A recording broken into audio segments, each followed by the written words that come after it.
হয় আজি আমি জহিৰ আৰু কয়লামাৰী মিলি হৈ পেলাই আমি এই কৰম উৎসৱটো পালন কৰিছোঁ। অসম চাহ ছাত্ৰ সন্থা লখিমপুৰ জিলা সমিতি হৈ পেলাই কেন্দ্ৰীয় কৰম উৎসৱ মানে আমি পালন কৰিবলৈ লৈছোঁ। কিন্তু ইয়াতে কিছুমান খাম খেলি মেলি আমি দেখি পাইছোঁ যে কিছুমানে কৈছে বোলে আজি কৰম হ'লে কালিও কৰম হ'ব।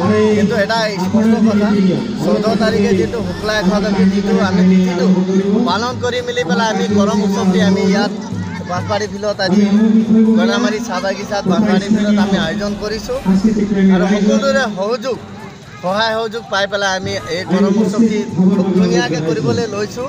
আজি প্ৰথম দিনা আমাৰ 14 তাৰিখ 15 আৰু 16 তাৰিখে যিটো আমাৰ ঝাৰখণ্ডৰ পৰা আমাৰ ছিংগাৰ অৰ্জুন লাকৰা আহিব, তেখেতক আমি আদৰণি জনাইছোঁ।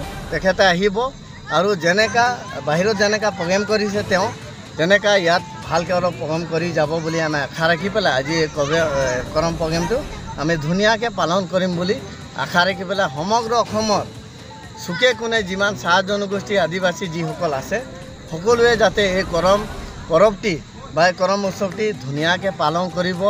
যাতে চৰকাৰে সুযোগ এটা দিছে যে পেইড হলিডে আজি ছুটিও দিছে লগতে হাজিৰাও দিছে, তাৰ কাৰণে আমি বহুত মানে গৌৰৱান্বিত আৰু এই কথাটো আমি অনুভৱ কৰিছোঁ যে কৰম পৰৱটি তেওঁলোকে ইমান ধুনীয়াকৈ পৰিচৰ্যা কৰি মেলি তেওঁলোকে আমাক ছুটি দিলে, কৰম পৰৱটি পাতিবৰ কাৰণে তেওঁলোকে সুযোগ দিলে, তাৰ কাৰণে চৰকাৰকো ধন্যবাদ। তাৰপিছতে এটা কথা ক'ব বিচাৰিছোঁ, সকলোৱে কয় কৰম মানে কৰ্মা শব্দটো ক'ৰ পৰা আহিছিলে? সেই শব্দটো কিন্তু অসমৰ ৰাইজেও জ্ঞাত, আমিও জ্ঞাত।